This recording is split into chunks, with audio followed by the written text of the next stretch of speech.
Phil Holdcroft, welcome to the Strong Dad Show. Phil is a former RAF combat pilot, endurance athlete, extreme adventurer, father, and business owner, empowering leaders and organizations to be high performers themselves. Phil Holdcroft, welcome to the show. Hi, Adam. Good morning. Great to be here. Love the mission. I'm excited for this conversation. Good. I'm excited as well. One thing that I do, Phil, with guests is, and again, we'll do the same with yourself now, at the end of the talk, I'll ask you to provide some advice to my next guest if you was to meet them when they were 16 years old. You don't know who that is going to be. My previous guest, Liam, former prison officer and now psychotherapeutic counsellor, his advice to you if you was 16, he doesn't know who I was speaking to next, but his advice to you would have been to endeavour to be kind whenever possible, and in all circumstances, wherever you find yourself in life, to leave the world in a better place. What's your thoughts on that? It's that sense of responsibility which you have. I think the kindness, love that. I think I increasingly recognize that the older I get in my interactions with my children, certainly with my wife and my friends and work colleagues, and leaving the world in a better place. There's a lot to that. So I think it's quite a deep comment. Definitely reflect on it. And I'm sure at 16, that would have been a bit of a nugget. But whether I'd have been receptive to it at 16 is a whole other question, Adam. Yeah, definitely. And that's why I guess I chose that age of 16, because it's a really difficult time in a man's life, isn't it? Where you're sort of transitioning from that childhood and you certainly think yourself to be a man and you see yourself as a man despite what other people see in you. And it's a difficult time to take advice, isn't it, when you're 16? It is. I'm just reflecting on it now. Certainly, I guess the sort of advice my parents gave me, some of it was really good, but other bits probably actually weren't that useful. So yeah, that 16-year-old mindset it's a scary place to look back on. Yeah, definitely. So Phil, take me back to, you just mentioned your parents there. Take me back to your childhood. Where did you grow up? What was your childhood like? And I guess how much of an influence did, positive or negative, your parents have on your life? This bit is probably going to be a little bit boring because I describe my childhood as very average, very mediocre, and very normal. And on the surface, that sounds entirely dull and quite boring. But I reflect back and think, actually, that was a really safe and secure time. And it probably set me and my sister up really well. And I look at what she's done, incredibly successful in so many ways. And I look back on I guess, my career, my life, and I think, actually, I owe a huge debt to my parents for providing that safety, that security. We grew up in Cheshire, sort of on the cusp, I'd say, of, if you're talking about classes, working class to sort of middle class. My parents were, I guess, hardworking. I wouldn't describe them as super aspirational, Adam. I look back on how that tempered my outlook on life. So in many ways, they wanted the best for me, but they sort of suggested there were glass ceilings out there. And I remember being a 13, 14-year-old and proposing the idea, I'd love to be a pilot. I'd love to be a doctor. And very gently, they sort of shot me down about, actually, that's great, but you might want to think about other stuff. And there was that gentle sort of, maybe that's a bit too aspirational for you, Phil. And so that would be my sort of reflection and criticism about what potentially could have been different. It certainly influenced the way I try and inspire my kids, but I've got so much to be grateful for, Adam. They provided this absolute sanctuary of safety at home.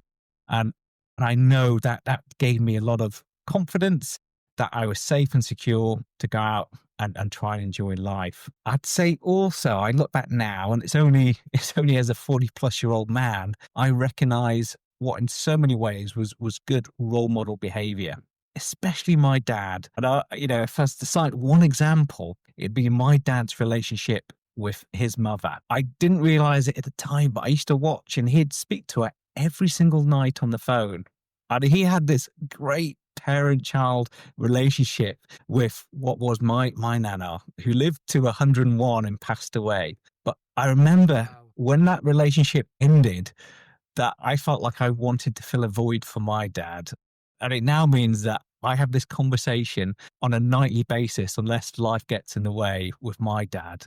And so he was that role model. He demonstrated what being a good dad and being a good son was like.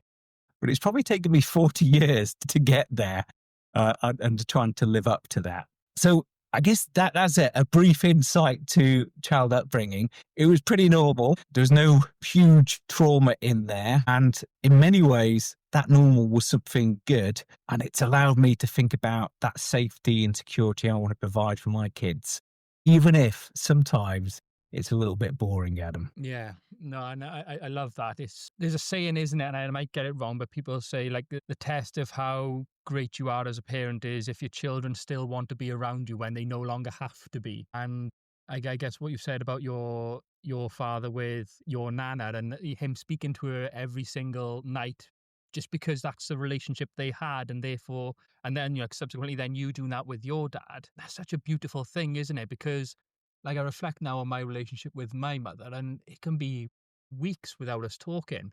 But then on the other hand, then I think with my children, I'd certainly want what you have with your dad for them to be calling me every night. That's an extremely powerful thing. I mean, I initially saw how sad my dad was in that moment his mum passed away. She was such an incredible figure. This 101-year-old, sharp as you like, the complete family matriarch.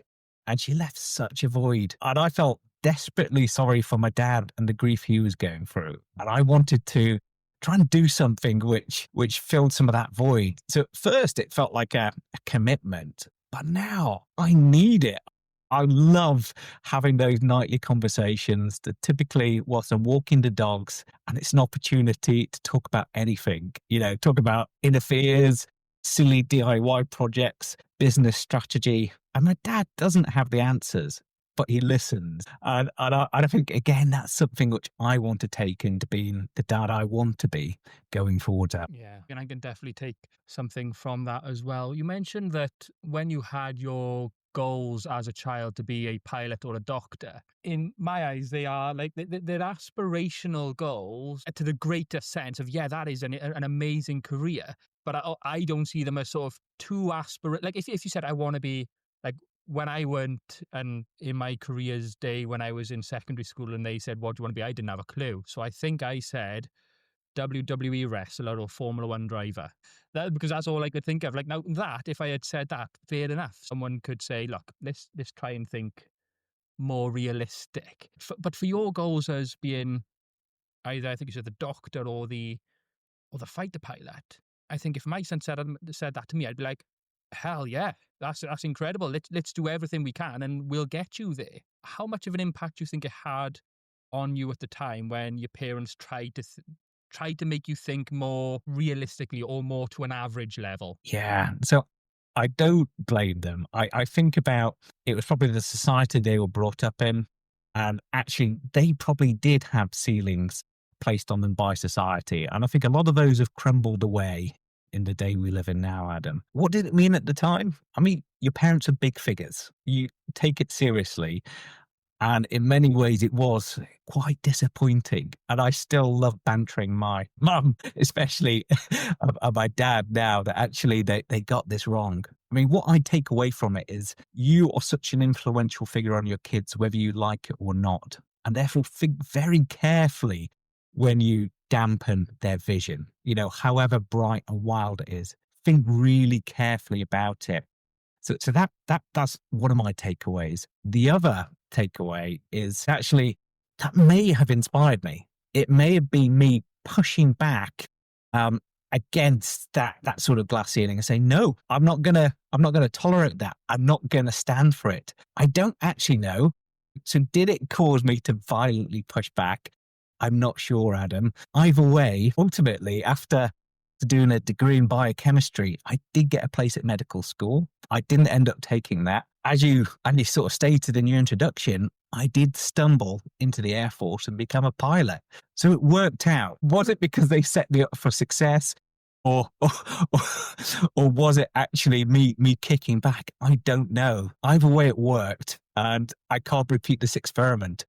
It worked to an exponential level, because they essentially said, and again, likely to, they essentially said no to the two things. You could have done either of them, and you chose one of them. Like you said, you could have gone down the medical route if you wanted to, but you stumbled upon the piloted route. So yeah, whether it worked in that reverse psychology against your stubbornness kind of thing, I'm not sure. But either way, it worked, didn't it? But like you said, it's not something that you could repeat, because we don't know how it worked. Exactly, exactly. So I'm not sure the lesson to take away is.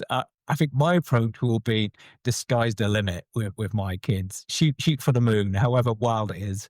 I want to support you on that journey, and we'll go on it together. Yeah, that is beautiful. So then, we've just alluded to it now that you did fall into a career in the Royal Air Force. That's right. So I actually left university, did biochemistry. I turned down this option to go pursue what was a really exciting vocation as a doctor to actually work for this pharmaceutical company. And on the surface, it sounded really exciting, Adam. It was very well paid, a flash company car, a mobile phone and laptop. And in 2001, that was exciting stuff and certainly lured me in. But very quickly, within months, I felt like I was selling my soul. I felt like I had no purpose, and I was desperately unhappy. And I definitely felt I was making the wrong choice with my career. And actually, my dad probably gave me another nugget of bad advice, but best intended advice. And that was, you don't work or you don't live to work, you work to live. And I get it, and maybe that was his experience at some time, but it didn't feel right. I wanted to do a really purposeful job, which I loved and I was excited about. So again, I pushed back and refused to accept that bit of advice. And I stumbled upon the military. No family history of the military, but I looked into it. I had a couple of friends who were going that way, and I thought, wow, that could be a really, really exciting option. So I joined the Territorial Army, did a bit of weekend camping, and a few months later, I thought, I want to do this for a full-time career. And I guess at the top of the shopping list was to be a pilot in the Air Force. So I put that application in, and, the gods smiled on me. For whatever reason, they allowed me to sneak in. But what followed was 20 incredible years where I learned so much about myself, about people, about performance. Yes, I got to fly a combat helicopter. I got to go to war zones. I got to work with incredible people, and enormous privilege and responsibility of leadership and looking after men and women, which I'll never forget. So yes, it was this fortuitous, lucky, maybe it was fate, but it was an incredible chapter, and one which I wouldn't change if I could go back in time. I can certainly understand why it was such an exciting career. But back to what you said about that other sort of bad advice, golden nugget that or should we call it a wooden nugget, I'm not sure, that your dad gave you. I guess I'm wondering whether that's possibly just a generational thing, whereas the world is so open to opportunities these days with the internet and being able to travel and working remotely and everything. But back in sort of your father's generation and earlier, I guess the only jobs that were available were those you could do locally. Like, we look through generations of my family, was working in the mines, working down the pit, or doing something with your hands. I guess there was very limited options back in those days, wasn't it? So it was maybe the default thinking of, look, you just get a job and pay the bills. Exactly that. So my dad's dad, my granddad, he was a miner. Every generation before in that line of the family was a miner. That was almost the expectation. But my nana, my dad's mother, she was hell-bent on none of her sons going down the mine. And they didn't. They went into different pursuits. But again, their opportunity was so different to, I guess mine and now my kids. But dad, he was always going to leave school at 16. There just wasn't that route into higher education from the background he came from. And so he did get a local job, and it was all about getting a job which put money on the table. And I guess that deeply imprinted on him. That was his psychological relationship with money and work. And you can't help expressing that to your children. And that came across in the advice, that very well-meaning advice that, you don't live to work, you work to live. You do your work and then you enjoy life around work. It just didn't feel right. Maybe I was idealistic, but I know when I started my career in the Royal Air Force, it just clicked. I was loving it. I didn't get a Sunday night dread. I was super excited about what was coming the next week. Yeah. So it's changed my outlook from what my parents had, even though I've now got two daughters, one of which is hell-bent on an acting career, which is fraught with challenge and, very difficult statistics of being successful. I know I want to support them. I want to lean into it. And if that's their dream, great. Let's give them a shot at it. 100%. And then that's I guess our overall role as a father, isn't it? It's we be the providers, we be the protectors, but we need to be the leaders as well, and then show people and show our children how to live the best lives that they can live, and support them as much as we can with that. So take me back then. So you mentioned you went to university, you had the job in the pharmaceutical industry. How old was you when you then joined the Air Force? So I did a 4-year degree, which is a 4-year master. So I left university at just turned 22. And the actual age limit to join the RAF as a pilot at the time was 24. So I spent 18 months and I squeaked in under that age threshold at 23 years old, and I think 11 months. That's right, when I started. So just before my 24th birthday. Again, that feels like a little bit of fate. And even though that period working in the pharmaceutical industry doing sales in London, it felt soulless and I hated it and I was really unhappy. I don't regret it because it was such a contrast to what followed. It then showed me that you must never choose a career for the wrong reasons. You must do it because it gives you purpose, it gives you fulfillment, excites you. So it was such an important lesson. And often those hard ones, the uncomfortable ones, they're the powerful ones which you take most from. So I don't regret it because of what it showed me what life could be like. And it's powerful what you said, because so many people these days choose a career based on, like, the biggest driver is money, whether they enjoy it or not. It's well, I want to do this job because it pays well and I can have a big house and I can have a nice car. But they have that then dread every Sunday morning, every Sunday sort of afternoon before the Monday morning, which you admitted you didn't have when you joined. What was that process like? Because it's an incredibly elite group of people who actually make it into the Air Force as a pilot, as a fast jet or a helicopter pilot. What was that process like? The selection of it, the training that you went through, the first time that you flew a helicopter, what was all of that like? So I look back now and I think that it is world-class training. And it is. The investment which the military makes in all of its people, but especially really specialist elements like aircrew, is second to none. And that's because they're training you for a no-lose situation. It's training you for an existential threat.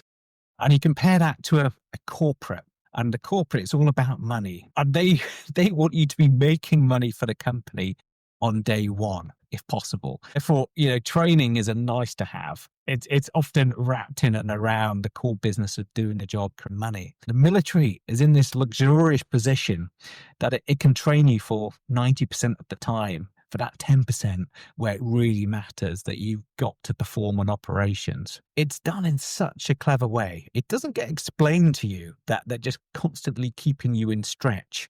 But that's what they're doing. Every single week you're in stretch.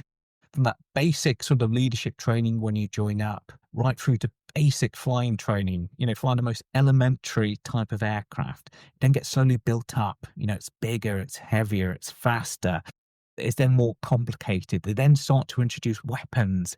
They then start to take you to environmental conditions which represent theatres. So you're in hot, dusty, sandy places.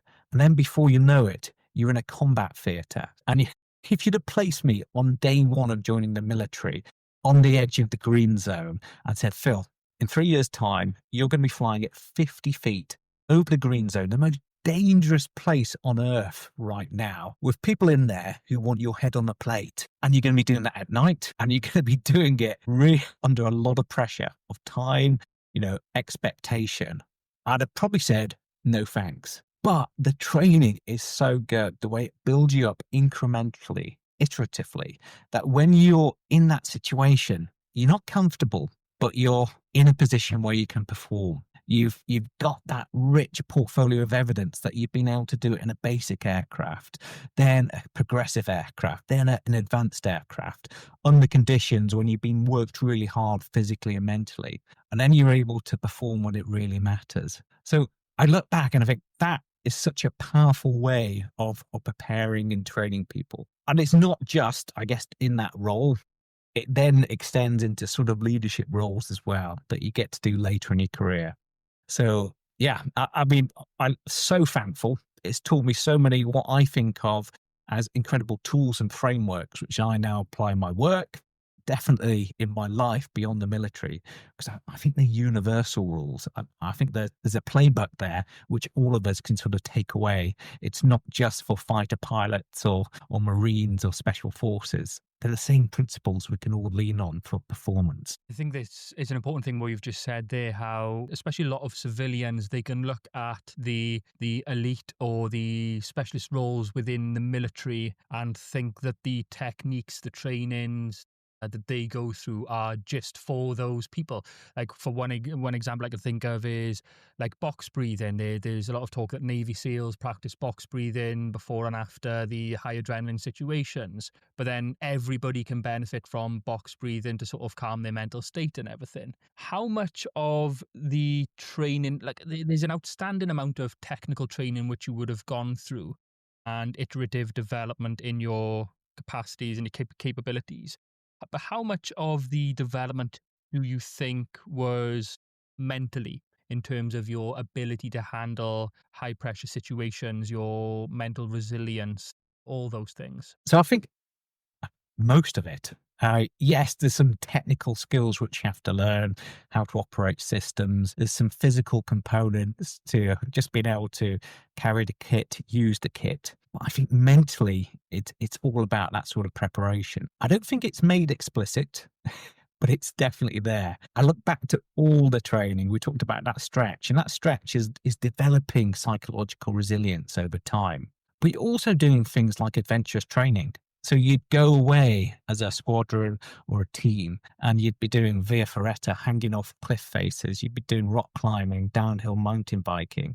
And all of that is just getting you comfortable being uncomfortable. And no one's necessarily joining the dots, but by being able to perform as a team, as an individual, under pressure in that adventurous training environment, it just makes you that bit more comfortable when you're doing it in a combat aircraft on operations in a very dangerous situation. So definitely a huge component is about developing that capacity early on.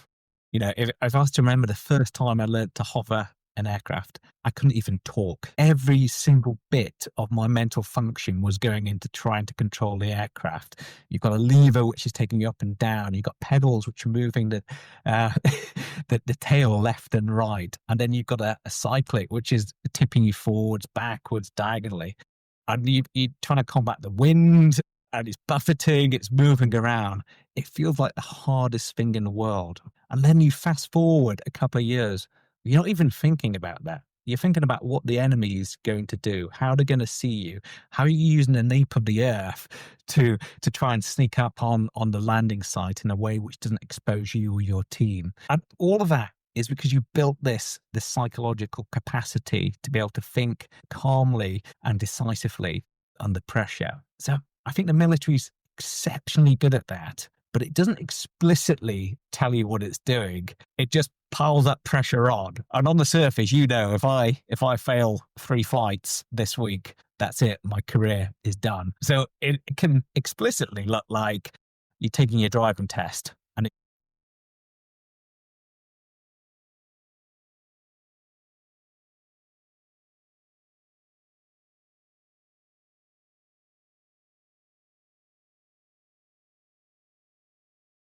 That was an incredible example you just gave there. As like I said, that first time you was hovering. the helicopter and you couldn't even speak. You think about absolutely everything, but then fast forward, are you almost then? Do you get to the place where you can almost do that subconsciously without really thinking about it, or is it always that element of no, it's still difficult?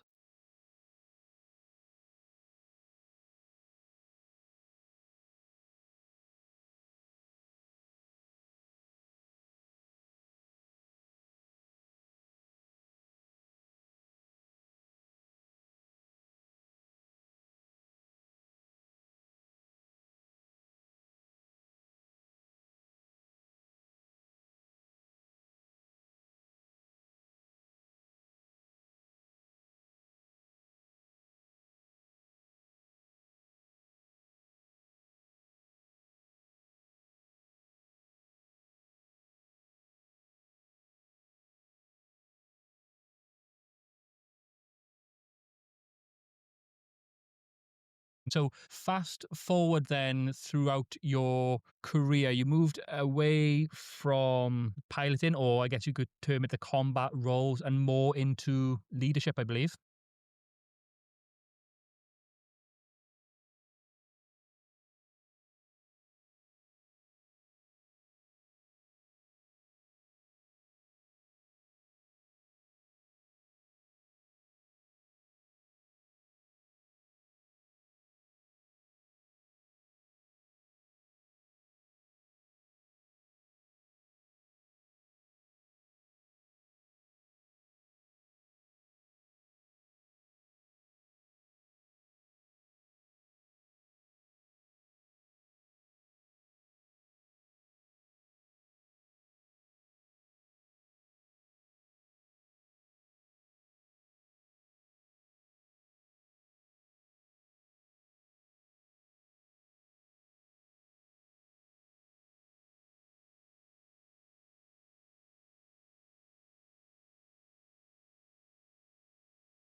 As you mentioned, the people and the leadership and working with people and developing them. But at what point throughout your career did you become a dad? At what point did the children come along?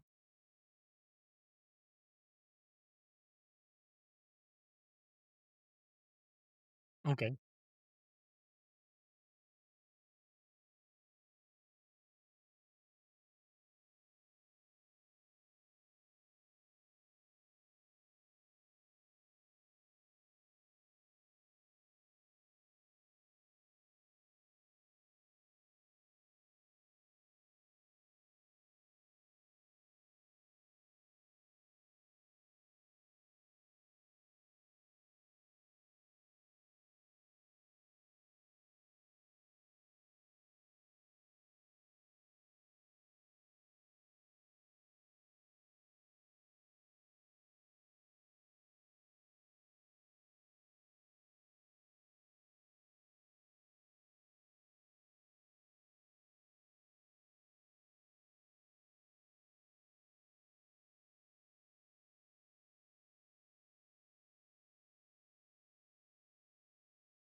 Yeah, because you mentioned, Phil, that, like you said, although once you've got children, your service to king and country, or what would have been queen and country for you at the time, is can be seen as very selfless.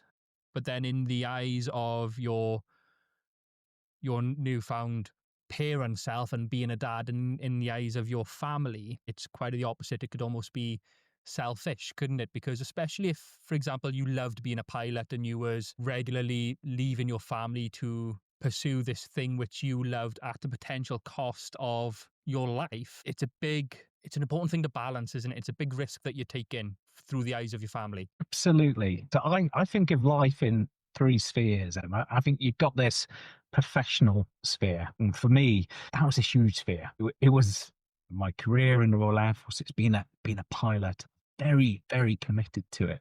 And then there's this people sphere, which I think family is front and center of.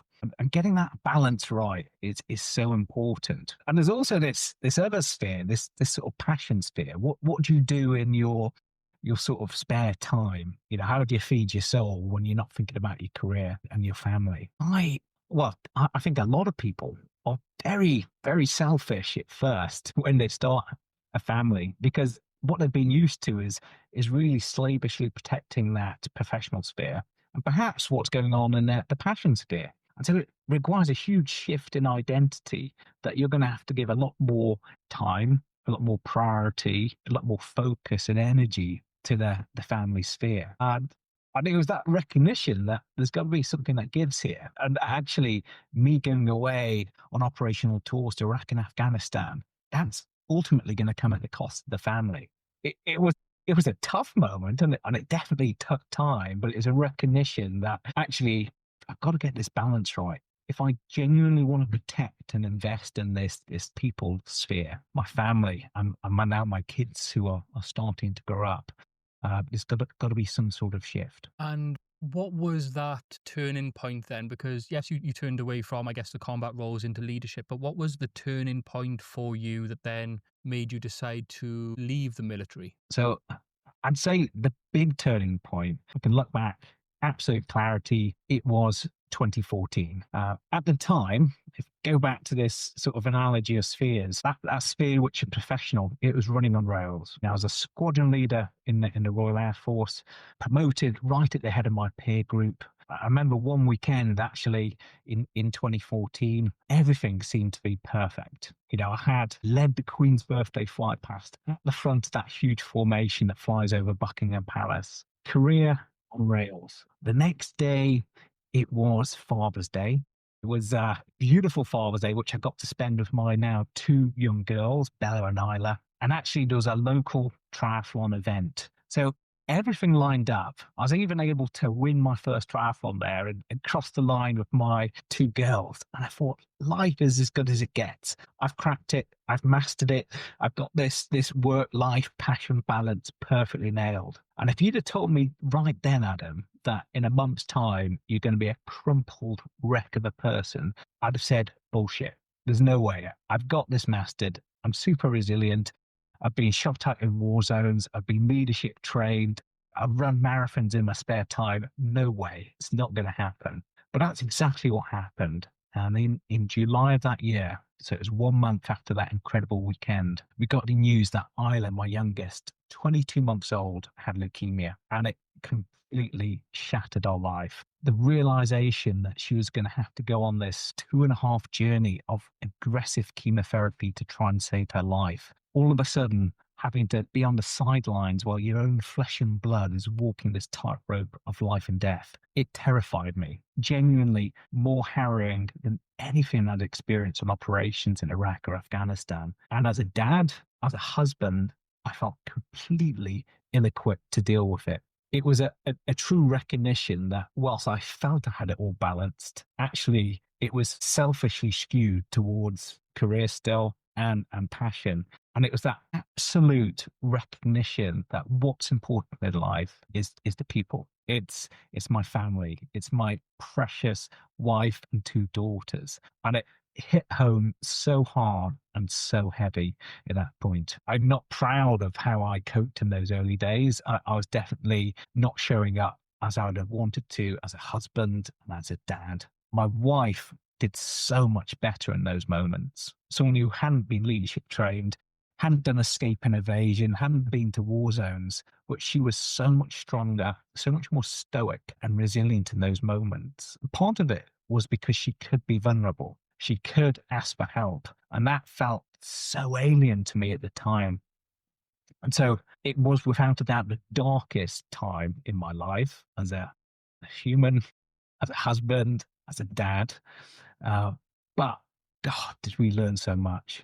I'm delighted to say that Isla came through that.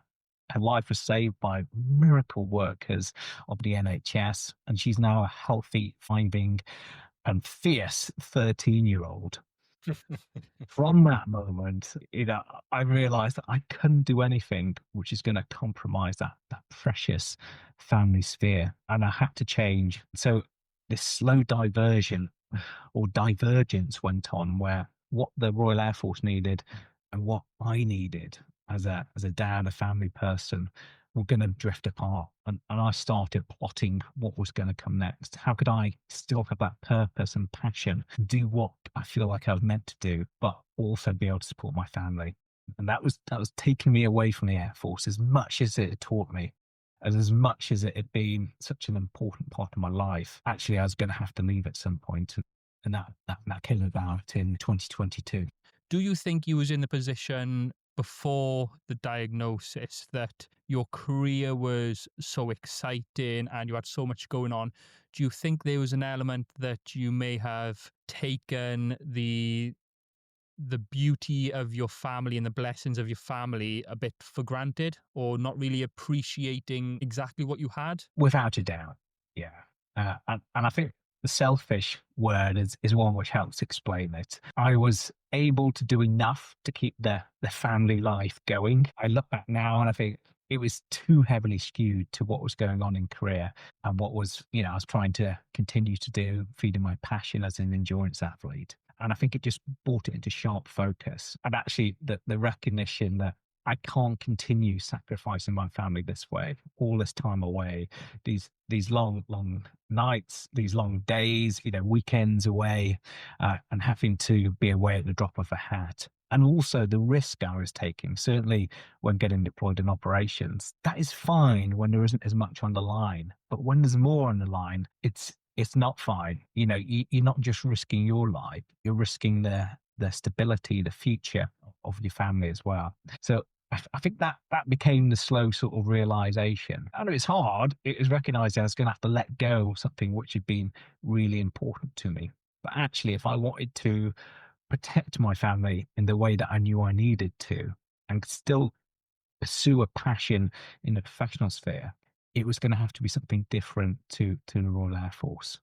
I wanted to still be able to give my all, and what the Air Force required of my all was going to be too much of a compromise to the family. But yeah, that's where I ended up in the decision space, and what really informed my decision to leave and to pursue a new dream outside. Which I'm certainly excited to get on to with what you're doing now. But what I'd like to go first of all is, where did the whole love of endurance sports start? When did it start? Where did it come from? And post the diagnosis, how did you lean on that for potentially not just challenges, initiatives, fundraising, which you did, but how much did you lean on the endurance sports then as, I guess, an almost coping strategy for what you was going through as well? So sport, especially endurance sport, had always been a special part of my life. It was something which kept me in balance. I believed it made me a better person in terms of when I've done my fizz, I show up as a better person, as a dad, and in the workplace as well. So it'd been a great little escape. I wouldn't say I'd achieved an astronomical elite level in it, but I really enjoyed it. I'm quite good at it, and I love putting time and effort into it. When Isla got diagnosed, everything became about the family. And I had so much time in hospital, nights and nights and nights, just thinking about what I wanted the future to look like. How if we get Isla through this, how life could be and should be. And there was a bit of an epiphany moment. One the consultant who was looking after Isla said to me, Phil, at some point you're going to have to get on with your life. For Isla, she's going to get the best care available in the world, and you're going to have to get on with life. And it became a bit of a rocket to think about what I could do. And I've wanted to use, I guess, everything which was important to me as a way of trying to move forward. And this sort of epiphany was, could I use my passion, my love for endurance sport, as a way to connect with Isla, try and understand what she's going through in terms of the pain, the suffering, the uncertainty, but also use it as a way to create a platform to raise money and awareness to the incredible charities which support and save the lives of children like Isla. So it became a bit of a mission. And what I wanted to challenge myself to do was to celebrate each year that Isla was in remission. And if she's in remission for 5 years, that means she's cured. I wanted to set a challenge which was right on the edge of the possible, something which genuinely scared me, something that was going to be tough, painful, and take me completely out of my comfort zone. And so I set these challenges. They started off what were relatively modest, and each year they get harder and harder. That was the intent. So the first year was a triple marathon. So run a marathon every day on the hilly Jurassic coast as part of a race. At that stage, I'd only ever run one marathon. I didn't believe you could do it back to back. But I remember thinking on the third day, I managed to finish second in that race. I remember thinking, wow, the human body can do so much if it believes, if the purpose is big enough. And so next year I thought, right, I'm gonna I'm gonna try something harder. And it was 100-kilometer race. And again, my Wow. family were able to come watch and support that. Again, I finished second, which seems to be a theme of my life. But I, again, it was almost like that portfolio of evidence. I'd proven to myself the year before I could do so much, and it gave me the confidence to try more. Year three, that was a 100-mile run, so 161 kilometers. That was brutal. And I remember running pre-dawn all the way through the day. It then went dark again, thinking, wow, if the purpose is big enough, if it's bigger than the pain, you can do so much. And then year four was this ridiculous triathlon. It was a 10-kilometer swim. It was in Florida, so there may have been a few alligators swimming around in there, into a 273-mile bike ride, and then a double marathon to finish off. And on that one, I had this incredible support team. And it showed me this power of having a team around you with a shared vision would be really, really powerful for what you can achieve. And then it led to year five, and this had to be the big, big finale. And I wanted, again, the team element was really important to me. So I pulled together a few like-minded individuals who happened to be Royal Air Force pilots who were endurance junkies like myself. And the mission had to be something scary, something we'd never done before, something where, success was absolutely not guaranteed. And so that one was to row across the Atlantic Ocean, 3,000 miles, unsupported the whole way, as part of an annual race. And we had this such a shared purpose, this incredible team built on trust and belief, and we had the most incredible performance of our lives. Yes, there was that connection with Isla. I definitely was able to think about the pain, the uncertainty, the discomfort, but we were also able to use it to raise tens of thousands of pounds for this incredible charity which had supported Isla, my daughter. So it became this incredible relationship where it was an ikigai moment. And I know ikigai is something important to you, but it was where what my passions were, what my skill set was, what the world needed. It all sort of came together in that sort of moment. And I was able to use my love of endurance sport to connect with my family and to do something, I guess, what I believe to be important in the world. So forever thankful for those experiences. They've given me so many incredible memories, but also lessons for life, which I try and employ going forwards. Wow. It's incredible. And I can't even begin to understand, appreciate, imagine the pain, the upset, everything that you must have gone through, both you and your wife, when Isla was diagnosed. Yeah, even for a second, I can't even, I think that would be such an upsetting, worrying, traumatic time. Like, I can't even comprehend that, what that must have been like for you. Can you take me back to the day that you found out? What was the thoughts going through your head? So Isla had had a bit of a cough and a cold persistently for a few weeks, and we'd taken her to the doctors. They'd sort of given her some antibiotics, but she just didn't seem to be getting better. And ultimately, my wife, yeah, she got this incredible maternal instinct. She said, "Let's take her to hospital." So I just landed from flying on that Friday. She said we are going to hospital. Great. Okay, so we went, and all of a sudden, what went from this belief, this hope that she's going to be diagnosed with something like anemia or something simple. The severity of it became apparent. It was nurses initially, then doctors, then senior consultants testing, examining her. And then that moment where we got ushered into that consultation room, that room you never want to go into, and delivered that gut wrenching news that she had cancer. It was really serious. It was disbelief. This was something that happens to other people. I'm trying to accept that it was happening to me, to my family. It took me so long to get my head around.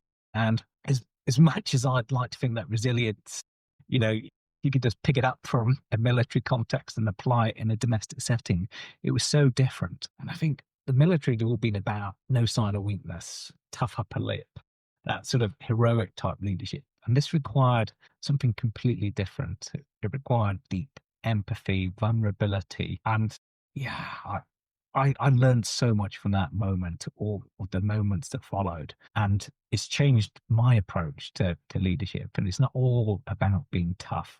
It's about peeling back the layers, being vulnerable and asking for help when you actually need it. And I'm forever grateful for the strength that my wife showed during those moments. She was the hero in the family. I know this is the strong dad show, but she was a strong mum and she showed me what it took to become a strong dad. And that was a huge lesson. It's beautiful that you're able to say that. Women are extraordinary, aren't they? When it comes to that resilience and emotional mastery and everything like that, they're just incredible in terms of how strong they can be, aren't they? I look at my fiance, and she's a palliative care nurse, and I've gone on her ward a couple of times when my nan was on her ward, and like I say to her, I said, I could not do your job. I couldn't go there every day and do what you have to do and go through what you have to go through it. But you said something, and you was alluding to, you had that purpose, the ikigai, to get through those endurance challenges. There's a quote, and I'm going to butcher it, but it almost goes along the lines of, with a strong enough why, a man can withstand any how. Basically saying that if you've got that purpose, if you've got that drive behind you, it doesn't matter what's in front of you, you're going to get through it. The challenges that you went through, the endurance events, the one that stands out to me as, they're all absolutely bonkers, like extraordinary, and congratulations for all of them. But that 3,000-mile self-supported row of the Atlantic, what an experience that must have been. What was that like? What did you do day to day? How did that work? Look, I guess first of all, it was a race. So this idealistic image you might have of just cruising on the open waters, it wasn't. It was a physical, mental, emotional challenge from the start to finish. And the start wasn't the start line; it was the whole campaign and the build up to it.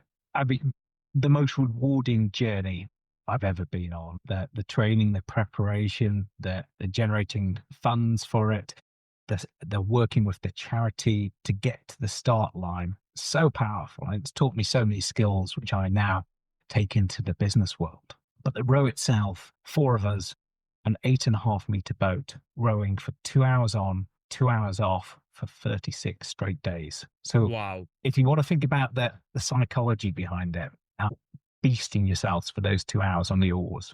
It can be rough, it can be wild, but you get off every time you're physically drained. You're not just tapping the oars, you're pulling hard for 2 hours because you're racing 40 other crews who are in this same challenge. And so actually when you get off, yes, you might have 2 hours till you're back on, but you've got to do your jobs on the boat. You've got to clean, you've got to wash, you've got to prepare food, check equipment, clean the boat. And if you're lucky, you might get an hour 20 sleep in that 2 hour block. And probably it's only cool enough in the night shifts. So you're dealing with about 3.5 hours sleep. And I remember on day 3, the enormity hit home. I calculated how many 2 hour shifts of rowing I had before I was going to sleep in a real bed and get a good night's sleep. And that number was 200. I had to do 200 2 hour shifts. So we all did until we got to the other side. And that was, it was mind boggling. There's so many little skills you take away from that. And one is chunking. You can't deal with that number. It's too big. It's too much. And I guess just like I couldn't deal with Isla's 2.5 years of treatment and everything, what can I deal with today? And then one day it might be I can deal with the whole day. I can think about that. I'm going to get through it. Other times it's thinking about that 1 2 hour shift. Other times it was those 20 minutes to get to that water break. That's all I could focus on. That's all I could commit to doing. But that was hard. Yes, it was hard, but wow, what an experience. Everything was stripped away. No mobile phones, no emails, no meetings. It was purely about a connection with the people around us. It was purely about this shared purpose. You had to eat, row, and sleep. That was all you had to do for 36 days. And in that time, you have so much opportunity to think about what's important. And for me, it came back to my family. It came back to building this dream for life beyond the military, which was going to be a business which I believed in, I was passionate about, but also allowed me to be the father I wanted to be, the husband I wanted to be, and the person I wanted to be. So thankful. I mean, what I took from that environment was so many tools and frameworks, things about trust. And the trust we built up in that crew was incredible. How we dealt with conflict. And conflict was really interesting because you're on an emotional knife edge. And what you couldn't do was just wait it out. Or you couldn't go home at the weekend or go vent to your other half about how tough work was. You had to deal with it then and there. And that was such a lesson in itself. And we just agreed this way that we would just be vulnerable. We'd raise our issues, our concerns, our problems really early. But we'd also receive each other's problems, issues, and concerns with empathy. And if we could do something about it, we would.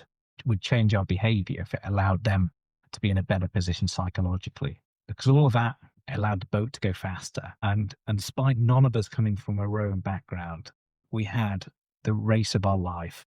And we managed to finish second in a fleet of 40, second again. Whoa. But yeah, without a doubt, the proudest moment of my life, getting to the finish line. My family's there, Isla's there, Charity's there, there's hundreds of spectators there. And with this incredible team who I've bonded with on a level which I've never bonded with people before, more intimately, more personally than combat teams I've had on very high risk, high tempo type operation. We had something which surpassed that in the trust, the belief, and the spirit. Incredible. I'm so lucky to have experienced that. Oh, it sounds incredible. You mentioned a word there, which is, I think, really important, and you've mentioned a few times, is empathy, because I think in today's era, especially with social media and all the motivation going around, when it comes to particularly men, and when you consider suicide rates of men, I think there's so much out there around being tough, being accountable, being disciplined, and even in like the fitness industry, everything's about accountability, work harder, work harder. There's nowhere near enough talk about empathy and being empathetic. And I'm glad you've mentioned that a few times because it is so powerful. But I think now then is a good time, because you did allude to it, as it sort of came up during your rowing meditations, if you want to call them that, was what you wanted to do after the row, which is now your business. So what are you doing now, Phil? And how have you applied your career and everything that you've learned into what you're doing now? So I think those long shifts at night, especially on the boat, gave me a lot of time to really think about what right looked like. And my identity had shifted over time. So that young 24-year-old Phil who all they cared about was being a pilot. It shifted to someone who wanted to try and inspire people, to try and equip people with the tools, knowledge, and experience for them to chase their own life changing goals. So that became the vision. And I wanted to try and draw on everything life had taught me. So, yes, the military had given me some incredible skills, but that was only one part of it. So, I wanted to take that, whether it was performing under pressure, decision making, communication, collaboration. Great. Let's take that, the best bits of it. But also, let's take what endurance sport, extreme adventure has taken me. Those real out of comfort zone moments, those allied aspects of resilience where you're right on an edge emotionally, physically, mentally. What frameworks can I take from that? And also life. My biggest shock to my system wasn't an operational theatre. It wasn't adventure. It was actually that domestic challenge with my daughter succumbing to leukemia. But I learned so much from that. I learned what vulnerability was. I learned so much about real resilience and leadership from my wife and learning to try and cope. I said, how could I take all of that and pour it into something? So that became the vision for what I call high performance journey. So it's a business which I run now. It works with individuals, it works with teams, and it works with organizations. And it's all about taking them on their own journey to high performance. Metaphorically, it might be about them rowing their own ocean, but really it's whatever they're doing. Everyone's got a different mission. But actually, there's a whole bunch of universal tools, skills, and experiences which can equip them for their own journey. So that's what I do now. It's bringing to bear all that, I guess, experience, that tough lived experience, all of the, I guess, evidence-backed knowledge as well, and trying to support others on their own life-changing journey. I do it individually. I work with incredible collaborators who come from very different backgrounds, but have that shared sort of belief, shared purpose for making a difference. And I find it enormously rewarding. So I guess in a nutshell, Adam, that's what I do now. It's not flying a combat helicopter, but it gives me just as much reward. And do you still look forward to each Monday morning? I do. I do.